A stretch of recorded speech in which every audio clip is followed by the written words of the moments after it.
Então, Tá pessoal, aparecendo normal. 7h30, sejam todos bem-vindos ao nosso primeiro encontro aqui, nossa primeira aula ao vivo. Nossa proposta aqui era tirar dúvidas do conteúdo que já está postado lá na plataforma, mas a gente vai aproveitar e falar um pouco sobre um assunto que eu creio que entre os assuntos que são quase todos os assuntos são interessantes, mas o que é mais buscado é o scanner, né?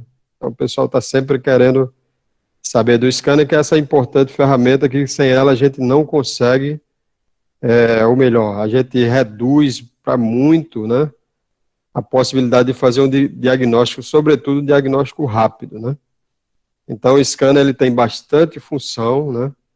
Ele tem bastante informação para a gente trabalhar, e a dificuldade maior não é o scanner em si. Na verdade, a dificuldade maior é entender os parâmetros. E para eu entender os parâmetros, eu preciso entender. Para entender os parâmetros, eu preciso primeiro entender o sistema com qual eu estou trabalhando, né?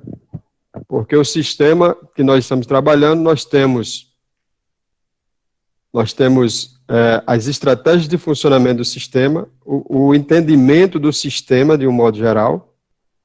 Eu tenho também o entendimento do sistema que está sendo gerenciado, no nosso caso é o motor, então eu preciso ter a base de conhecimento daquela máquina que vai ser gerenciada, do sistema que eu vou utilizar para poder diagnosticar aquela máquina. Então eu conheço o motor, depois eu conheço como é que funciona o sistema de gerenciamento de forma global, quais são os objetivos dela, né, quais são as estratégias de funcionamento desse sistema, ok? E depois eu preciso conhecer cada componente que compõe o sistema, sensores e atuadores. Então, para a gente fazer um diagnóstico, ele reúne vários domínios, né? E o diagnóstico, ele tem, sim, um passo a passo, mas ao longo quando o profissional ele vai amadurecendo, ele vai aperfeiçoando o seu diagnóstico, criando as suas próprias, é possível criar a sua própria linha de diagnóstico em muitos casos. E cada realidade, né, nós temos diversos tipos de veículos, diversos tipos, infinidade de tipos de sistemas e tem a realidade de cada problema. Então, a gente não pode jamais pensar como o proprietário do carro pensa. Como é que o proprietário do carro pensa? Ah, o meu carro está falhando de manhã, ele demora a pegar quando eu vou dar partida, quando está frio. Aí ele vai na internet, bota lá, carro sem pegar frio de manhã, alguma coisa do tipo. Aí sai lá 200 milhões de opções, ele escolhe a que é mais comentada, compra a peça, né, muitas vezes, e aí vai querer que você faça um trabalho baseado nesse tipo de informação. E a gente sabe que não funciona assim, né? Só quem tem um pensamento muito reduzido com relação à nossa área, pensa dessa forma. Né? Então, existem profissionais que pensam assim, infelizmente, né? E pensam como o dono do carro. Então, veja bem, aqui em leituras, aqui é tudo que eu tenho desse veículo. Tá certo? Então, eu tenho tensão de bateria, rotação, temperatura do motor, temperatura do ar, né? Aqui é a temperatura do líquido de arrefecimento, né? Temperatura do motor, tempo de injeção, carga do motor, que é baseado na rotação e na informação de pressão do coletor, tensão da sonda lambda, fator de correção lambda, que é o que a gente chama hoje de ajuste de curto prazo, ok? Ângulo da borboleta, que é tensão da posição da borboleta, canister, né, o que é um atuador, e velocidade do veículo. Aqui são os parâmetros, né, que a gente chama de parâmetros primários, ok? Que são aqueles parâmetros que eles têm informações, digamos assim, que são aqueles parâmetros principais onde o sistema vai absorver aquelas informações para poder executar os mapas de funcionamento. E aqui nós temos os parâmetros de estado, né, ou status, certo? Que é muito importante também isso aqui, principalmente hoje em dia. Bom, só explicar uma coisa para vocês, que vocês vão ver que os parâmetros estão todos irregulares aí, já deu para notar, né? Principalmente quem já trabalha na área.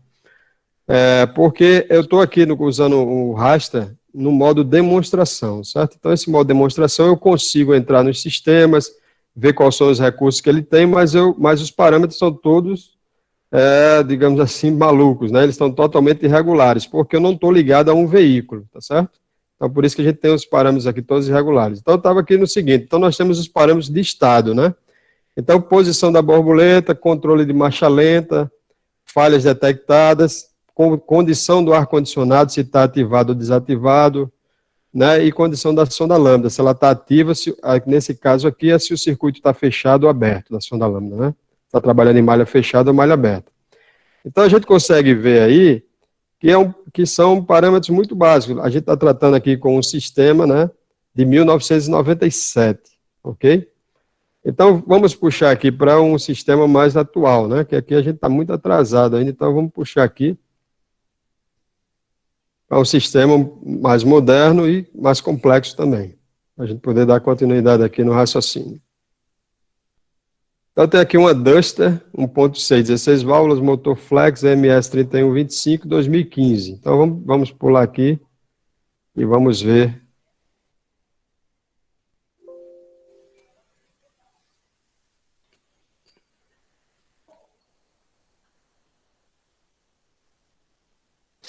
A temperatura da água aqui está com 3.700 e tantos graus, está só variando, né? Então, está totalmente fora aqui, né?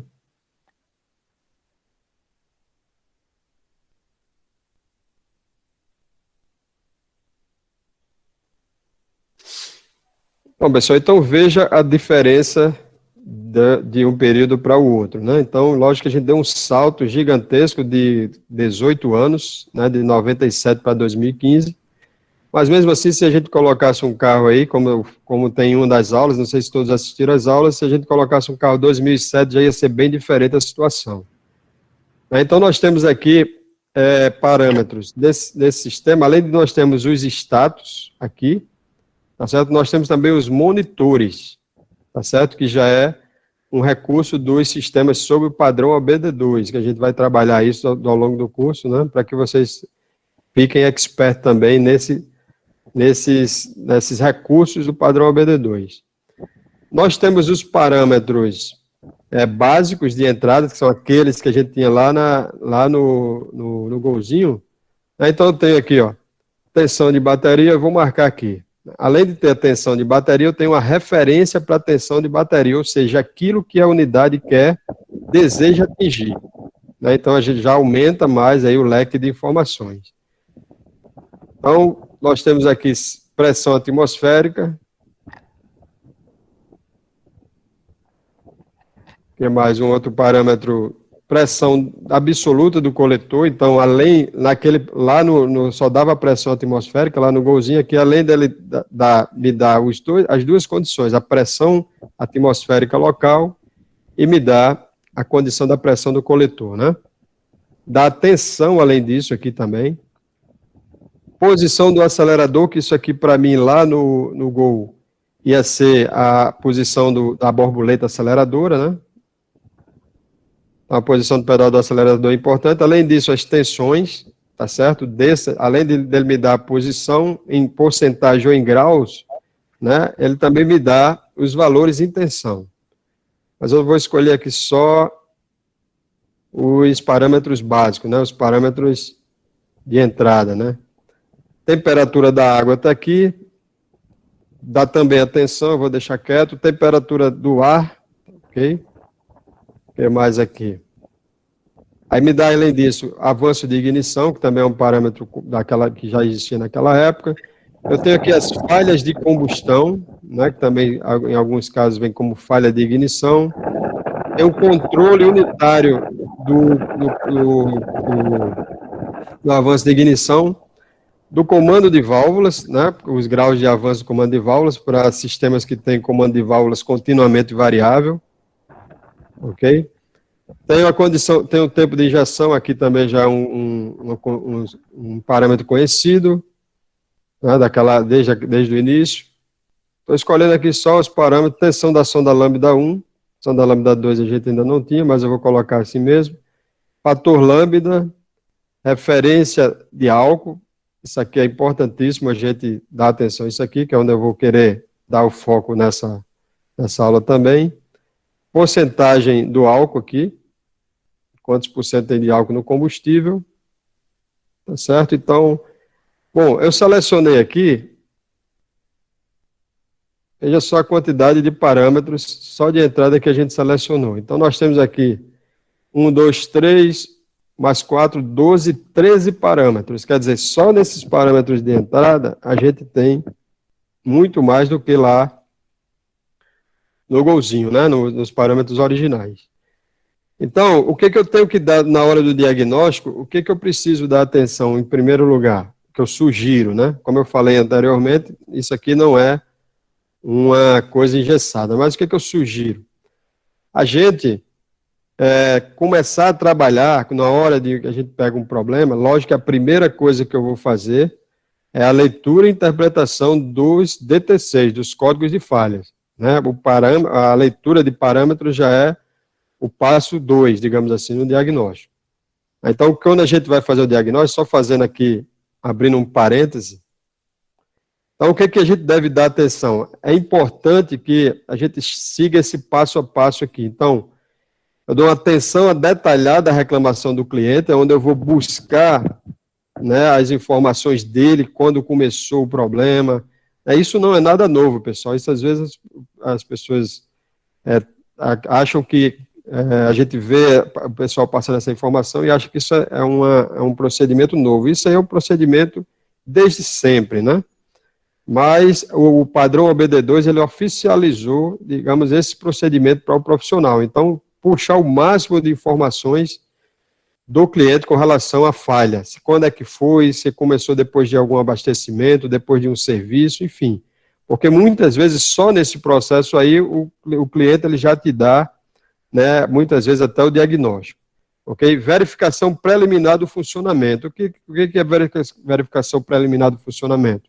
Eu tenho que observar, e isso, logicamente, vai exigir uma certa experiência, mas para quem não tem experiência, tem que ir amadurecendo esse processo, que é para poder você usar os seus sentidos. O profissional, ele nunca vai deixar, tá certo? Nunca vai deixar, pelo menos, nunca é muito longe, né?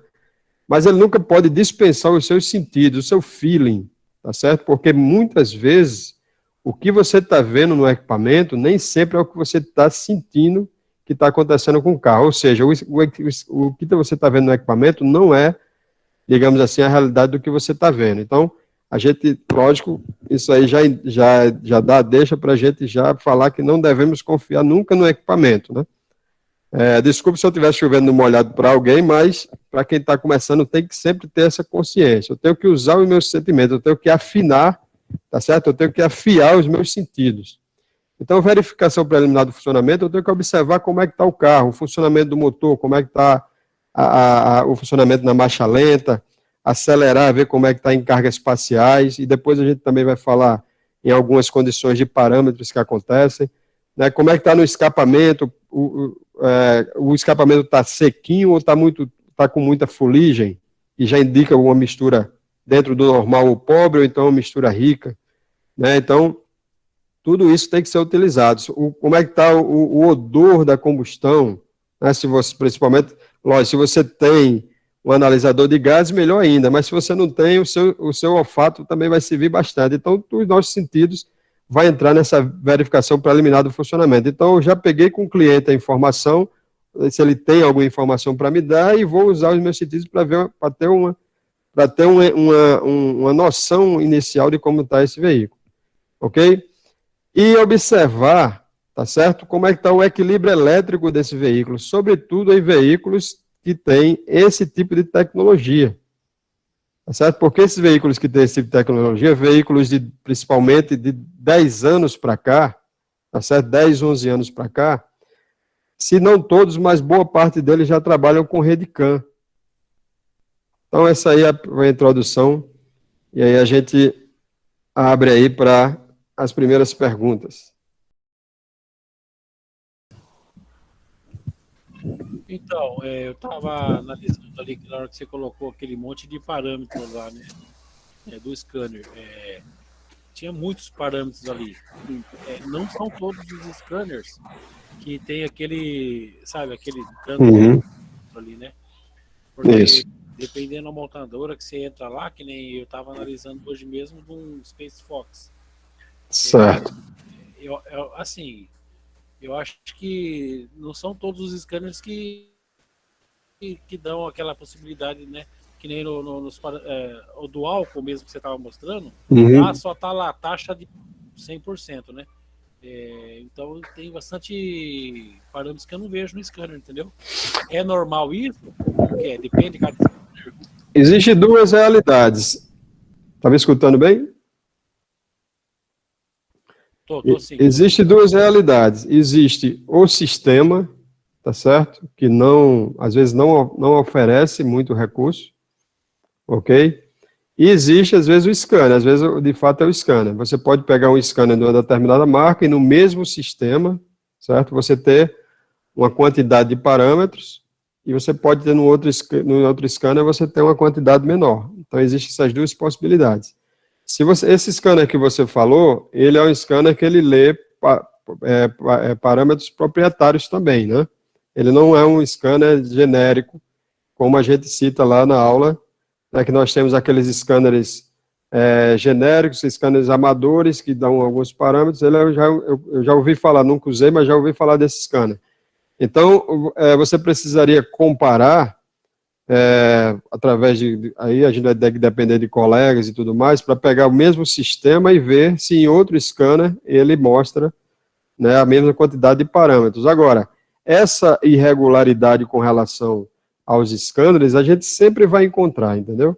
Então, isso aí é que hoje, né, hoje não, mas já há alguns anos, exige da gente que a gente tenha mais de um scanner, né, dentro das possibilidades, logicamente levando em consideração o público que você atende, né, e as condições, você ter mais de um. Por quê? Porque você pega realmente um scanner que, eu posso dar um exemplo aqui, não vou citar nomes, mas 2 scanners de ponta, né, que eu dei o suporte uma vez a uma empresa, aqui em Mossoró, aqui no Rio Grande do Norte, e eram 2 scanners de ponta. E um deles deixava muito aquém vários sistemas, principalmente dos veículos da linha que a gente chama de nacional, a quantidade de parâmetros dele era muito reduzida, né? E é um scanner conhecido, então, assim, não é só uma questão de marca do scanner, né? Eu estou querendo chegar ao seguinte, não é você dizer, tal scanner é bom, tal scanner é ruim, porque às vezes, num outro sistema, o scanner se revela, né? Se revela melhor também. Então, respondendo a sua pergunta, vai depender do sistema também, mas também depende do scanner. Respondi a sua pergunta? Tranquilo, legal. A primeira coisa que acontece é quando você abre o sistema, se aquela unidade de comando que você está trabalhando tiver alguma atualização, já vai sair lá. Já vai te dar informação, atualização tal, aí você já faz a atualização. Se o problema estiver dentro daquele, se o problema que você está passando estiver dentro daquele ali, já vai ser corrigido automaticamente. Porque já é feito logo a correção, logo de início. Entendeu? Professor, o senhor podia dar uma pinceladinha para mim aí a respeito da Redicam aí, qual que é a diferença dela para os outros módulos assim? Se tem diferença? Sim, sim, com certeza.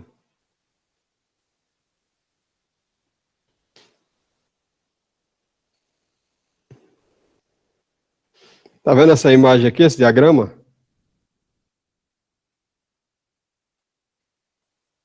Estão acompanhando aí esse diagrama? Sim, sim. Sim, dá para ver. Dá para ver, tá vendo? Beleza. Bom, a Redicam, tá certo? Como o próprio nome já sugere, é uma rede, ok, de computadores. Aqui, ó, nós temos diversos computadores. Aqui eu tenho rádio, aqui eu tenho assistência de estacionamento, unidade de comando motor, airbag, ABS, ok? Então, nesse caso aqui, está mostrando só uma rede. Certo? E essas unidades, esses módulos, assim como uma rede de computadores de casa, de empresa, eles vão trocar informações. Ok? Então, existe através de um protocolo de comunicação, eles vão trocar informações.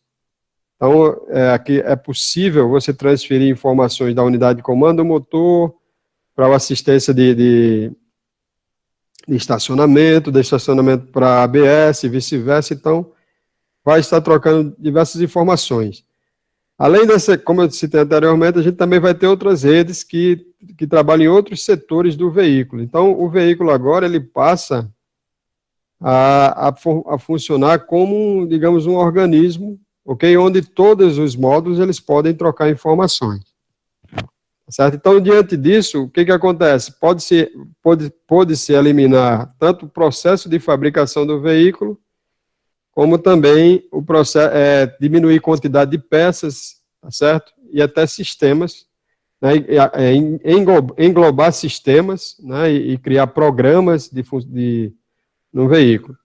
Só que o que acontece também com isso? Então, uma determinada informação que surge em um sistema e ele compartilha com todos os outros módulos que precisam daquela informação, como, por exemplo, a velocidade do veículo, tá certo? Então, se a velocidade do veículo ela surge lá do ABS, então, o que vai ocorrer? Se o ABS der um problema e não der a informação de velocidade do veículo, eu vou ter problemas, eu vou ter as unidades que precisam daquela informação com deficiência de funcionamento. E todas elas vão gravar falhas relacionadas àquela informação. Então, todas vão dizer, a velocidade do veículo, logicamente, não nesses termos, mas a velocidade do veículo está irregular. E vai te dar, e vem acompanhada do código específico, vem um código de falha também de rede ICANN, que são os códigos ZUL, né? Que são esses códigos aqui, se você não assistiu a aula, quando você assistir, você vai ver que nós temos esses códigos que começam com, né, o P, o B, o C, o U. Então, os códigos ZUL são os códigos de rede. Tá certo? Então, por isso que às vezes o pessoal se confunde muito, porque ele vê um código U e já acha que é um defeito de chicote, aí vai colocar um osciloscópio para medir a rede, né? Então, você agora tem um veículo que ele está todas as centrais podem se comunicar umas com as outras, e isso aí, consequentemente, vai gerar defeitos que antes não acontecia. Então, você tem que saber fazer um procedimento de diagnóstico em um veículo com rede CAN. Por onde é que você começa para fazer esse diagnóstico? Porque o que acontece? Eu tenho essa rede aqui, ok? Cada um é um módulo de um sistema diferente. E cada sistema desse tem o seu próprio diagrama. Então, aqui é o que a gente chama de topologia da rede. Então, qual é a topologia dessa rede? Quem é que está envolvido nessa topologia? Unidade do motor, airbag, ABS, transmissão se o carro tiver, assistência de estacionamento, entendeu? Então, não, mas tudo bem, a lâmpada do motor está acesa. Aí lá o código de falha diz, o código aqui é C2032, por exemplo. O código C é um código de chassi, então ele está te informando que a falha está surgindo lá no chassi, apesar da lâmpada de injeção estar acesa, mas a falha não é do sistema de injeção, é porque ela não está recebendo aquela informação. Certo? No meu blog tem alguns casos que a gente pega e a gente posta lá, né? Depois eu vou postar aí para vocês no grupo, se eu não postar, vocês me cobrem. Então, por exemplo, teve citar um defeito, que o carro, ele estava funcionando normal, daqui a pouco ele acendia, parava de funcionar a direção elétrica, depois, na sequência, parava de funcionar o ar-condicionado, e se a dona do carro continuasse andando, se ela parasse no local, depois o carro não pegava, só pegava depois de um tempo. Ok? E quando esse carro chegou na oficina, o mecânico mandou verificar a direção elétrica, limpar os bicos, injetor, entendeu? E verificar o ar-condicionado, né? E onde era que estava o defeito? Aí o defeito estava por quê? Porque existia um problema no conector da central de injeção e a informação do gerador, que é do alternador, né? O alternador está ligado à unidade de controle do motor, a unidade de controle do motor disponibiliza a informação do gerador via rede CAN, através do protocolo. Então, as unidades recebem essa informação, ela vai primeiro para a BSI, da BSI ela é compartilhada para as outras unidades. Como existia um problema lá na unidade, no conector da unidade de injeção, as outras unidades não recebiam a informação do alternador. Então, inclusive a BSI, que gerencia, né, onde fica a gateway, que que disponibiliza as informações.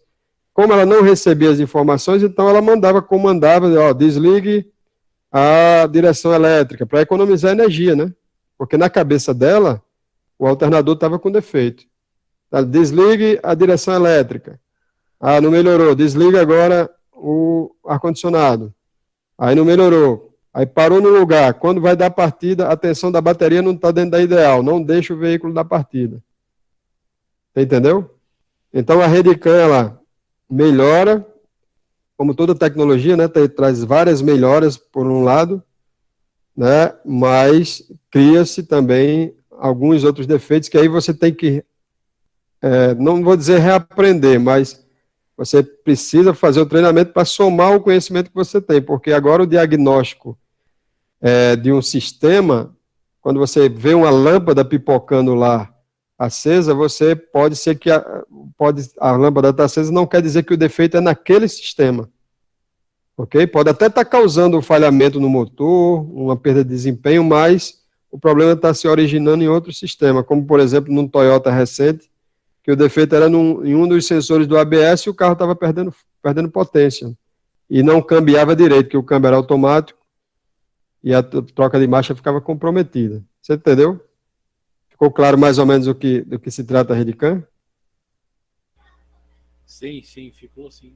Então é bem diferente do módulo normal, convencional, vamos dizer. Né? Na verdade, você tem os módulos todos iguais. Eu tenho um módulo de injeção, eu tenho um módulo de direção, eu tenho um módulo do ABS, só que agora eles se comunicam e um compartilha informação com o outro. Então, se um der defeito, vai afetar o outro. Você entendeu? Então, às vezes, o cara pode chegar na sua oficina reclamando de perda de potência, e você entra com o scanner e dá lá a falha no sensor de rotação da roda direita do ABS. Você entendeu? E o carro está falhando por causa disso. Ou então não está trocando marcha. E para isso existe um roteiro, né? A gente tem que conhecer como funciona a rede, ter um entendimento básico dos protocolos, do que é o protocolo, como funcionam as redes, os diferentes tipos de rede, e como a gente faz o processo de diagnóstico. Aí você usa scanner. Primeiro, o conhecimento, o scanner é muito importante para o diagnóstico, continua sendo, e aí precisa do osciloscópio, aí você tem que também ter o conhecimento do osciloscópio, em alguns casos, né, porque não é todo defeito que precisa do osciloscópio, né, mas é bom ter, entendeu? Então, a complexidade aumenta um pouco, mas aí com a experiência você vai adquirindo, não é um bicho de 7 cabeças não, uma vez que você entende o princípio de funcionamento, e, logicamente, estudar bastante, né?